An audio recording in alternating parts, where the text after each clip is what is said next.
Bonjour à toutes et tous, c'est Gaëtan Tinet, vous êtes en direct du superbe centre d'entraînement du Paris FC, D1 Arkema Le Mag, épisode 8, saison 4. C'est parti.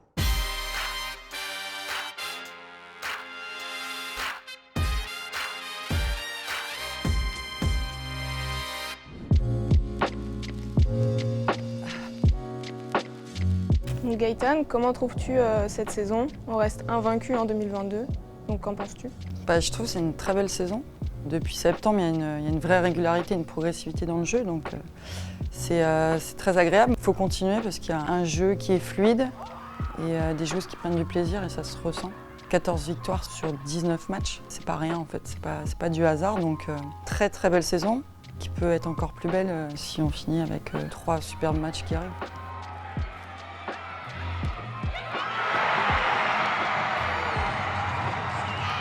J'ai vu le match de Lyon à Charletti, j'ai vécu le match de PSG dernièrement où on fait 0-0. Et je trouve que l'écart s'est resserré, alors peut-être par des contextes particuliers, mais c'était agréable de pouvoir être assez proche. Ouais, je trouve qu'on a fait de très belles prestations, même contre Lyon, même si on a perdu 2-1, je pense que ce qu'on a proposé sur le terrain, c'était vraiment du haut niveau.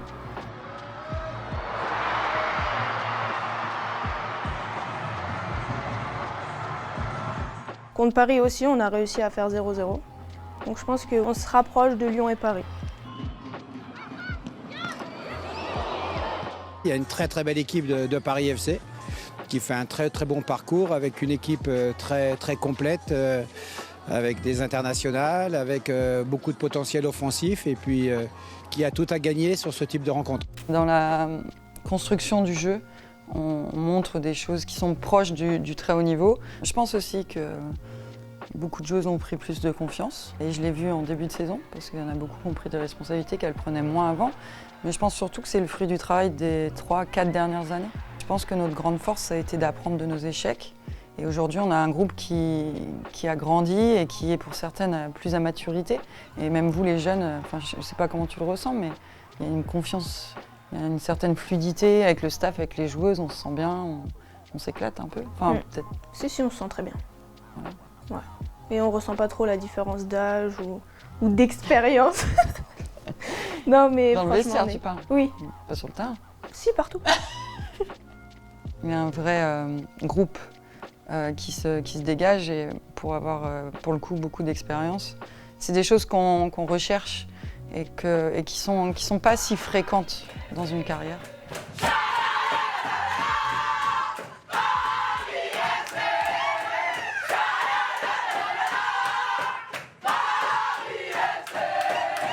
Et toi, Célina, du coup, comment tu vois ta saison, ton début de saison? Parce que ça fait pas très longtemps que tu es dans le club, donc c'est ta deuxième saison? Ouais, c'est seulement ma première saison en tant que professionnelle, mais ma deuxième saison au Paris FC. C'est très différent que la première année. Là, j'ai vraiment connu l'équipe première, où j'ai connu des titularisations, où je suis rentrée en jeu. Je pense que j'ai fait une bonne première saison. Après, mon objectif, c'est encore de progresser, d'évoluer techniquement, physiquement, de prendre du galon, on va dire, et d'atteindre le haut niveau rapidement. Moi, je pense que tu as des qualités exceptionnelles, techniques. Il faut que tu t'étoffes physiquement parce que tu es épaisse comme un fil de fer, mais sinon, tu as une progression qui est top et tu as une intelligence de jeu, une intelligence dans le vestiaire qui permet de t'intégrer et de te sentir bien avec tout le monde. Et je pense réellement que voilà, tu as un grand avenir. Si tu continues à bosser. Je sais ce qu'il me reste à faire. Et toi, pourquoi tu as décidé cette année d'aller faire ce petit voyage aux États-Unis? C'est quelque chose que j'avais dans la tête depuis nombreuses années. Et je m'étais toujours dit qu'avant la fin de ma carrière, j'aimerais vivre une expérience qui me permet de m'enrichir personnellement et sportivement. Et cette expérience, elle m'a permis de découvrir le très haut niveau outre-Atlantique, qui est complètement différent d'une autre, avec des qualités athlétiques bien différentes, avec une force mentale complètement différente. Il n'y a pas mieux ou moins bien, j'ai pas de jugement sur aussi bien notre championnat que les États-Unis, même si je peux quand même dire qu'en France on mange beaucoup mieux qu'aux États-Unis, sans problème. Mais question foot, voilà, c'est complètement différent, ils ont une approche différente, mais par petites touches, j'ai pu continuer à progresser, à apprendre. Donc ça m'a fait beaucoup de bien physiquement, mentalement, et je suis revenue avec plein d'intentions parce que quand je suis partie, je vous avais dit quand je reviens, on sera 3e et quand je suis revenue, On était 3e. vous étiez 3e. Donc c'était génial.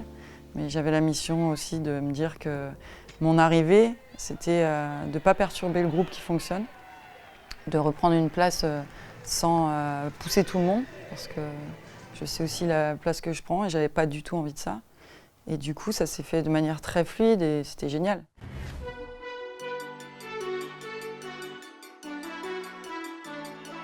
De ton point de vue, comment tu ressens l'évolution de PSG et Lyon, qui sont quand même locomotives pour notre championnat? Qu'est-ce que tu ressens et comment tu analyses?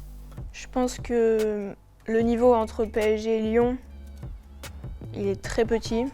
C'est plus que c'était il y a 10 ans où on savait que Lyon était vraiment supérieur à Paris. Même si elles ont perdu au match aller 6-1, je pense que le contexte était particulier, donc je pense que c'est pour ça qu'elles ont perdu. On a pu voir en Coupe de France que c'est Paris qui a gagné contre Lyon.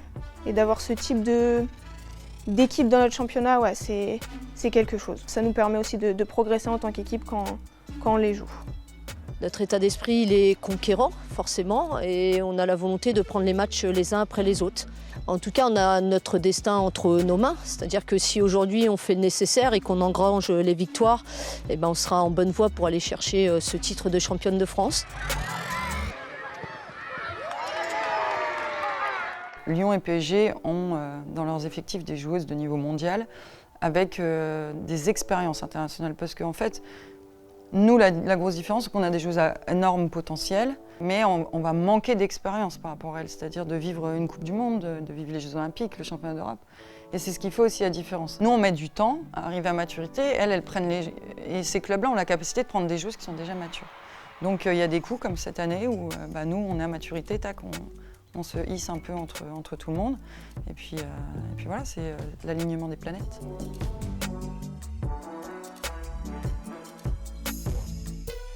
Reims, c'est une équipe jeune qui travaille aussi depuis longtemps ensemble. Et je pense que c'est un collectif. Elles n'ont pas beaucoup d'expérience, comme nous, ensemble, on n'a pas beaucoup d'expérience. Mais elles ont un bon collectif, un collectif uni. Et c'est pour ça que je pense qu'elles arrivent à aller titiller les équipes du haut de tableau. Elles sont en place défensivement, elles sont capables de défendre pendant 90 minutes, elles sont capables de nous embêter dans le jeu. Elles ont des joueuses qui individuellement devant sont capables de faire la différence sur des phases de transition. Donc c'est une équipe difficile, mais j'ai envie de dire toutes les équipes sont difficiles, hein, parce que nous on fait un parcours impressionnant. Ici les Moulineaux, au mois de janvier, on gagne 1-0. Saint-Étienne. On prend une barre. Saint-Étienne, on 2-1. gagne 2-1. Notre gardienne a fait une parade et Saint-Étienne nous a mis en grande difficulté. Il n'y a pas de petites équipes. Les équipes sont très difficiles à jouer. Mais cette année, il y a vraiment une discipline, une rigueur défensive, une envie de jouer. Beaucoup d'équipes repartent de derrière et tentent de repartir de derrière. Je prends le cas de Saint-Étienne. Elles sont derrière du championnat. Franchement, on joue contre elles. Elles repartent court, elles essayent de nous déséquilibrer. Enfin voilà, ça fait plaisir. Enfin moi, en tout cas, ça me fait plaisir de voir que tout le monde essaye de jouer. Après, avec ses moyens, ses possibilités. Et je pense que les clubs, il faut qu'ils le voient comme ça. On sait qu'en juillet, il y a l'Euro féminine. Qu'est-ce que tu penses de leur parcours et qu'est-ce que tu penses de l'équipe en général? C'est une équipe de France qui performe. Je pense qu'on montre encore de belles qualités offensives.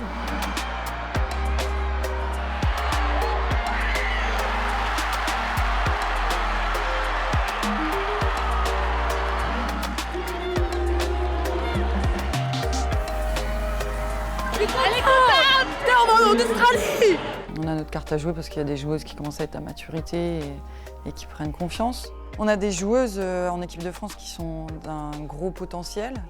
Donc j'espère que l'équipe de France sera la mieux placée à l'Euro.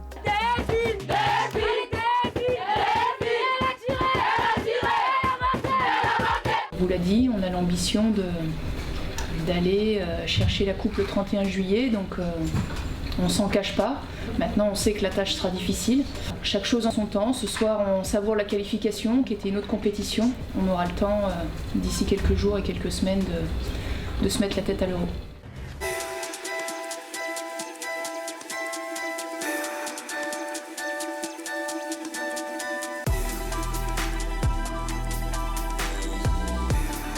Je pense que c'est moi. C'est toi? Je pense que t'es la plus puissante. Ouais, j'espère. Mais, Parce que je me coltine pas des jambes comme ça pour pas être la plus puissante, non? mais je pense sur une longue distance, je te... Ah, c'est pas la même chose. Mm. On a égalité. Ouais. Chacun dans notre domaine.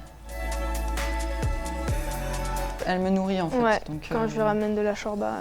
voilà, là, on est en plein ramdam, donc j'ai la shorba tous les jours qui m'attend dans le tupper, c'est génial. Donc je suis gourmande de shorba. C'est sa mère. Ça, c'est ma mère qui cuisine. Non, elle est coucounée par sa mère et elle ramène les tupperwares. Voilà, c'est tout. Ça dépend du style. Ouais.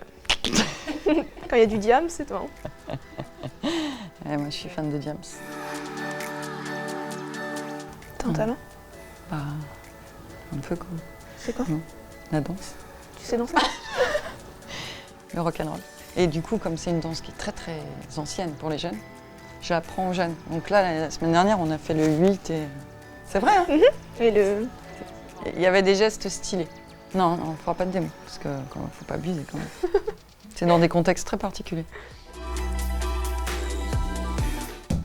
Temps d'écran. Ouais. Je lui fais la guerre du temps d'écran. Très souvent, je lui dis, montre-moi ton temps d'écran. Donc sur le téléphone, maintenant, il y a le temps d'écran. Et il diminue. Et on regarde la courbe. Franchement, c'est TikTok. Je me dis, je vais passer 10 minutes dessus et au final, je reste 3 heures dessus. Je regarde des vidéos pendant 3 heures.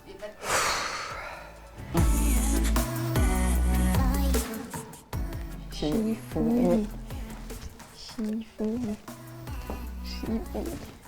Chante tes têtus. Shifumi. Elle est têtue, elle est têtue. Fallait pas perdre. Alors, tu vas chanter Diams, la boulette. C'est pas parce que je fais des boulettes sur le terrain. Ah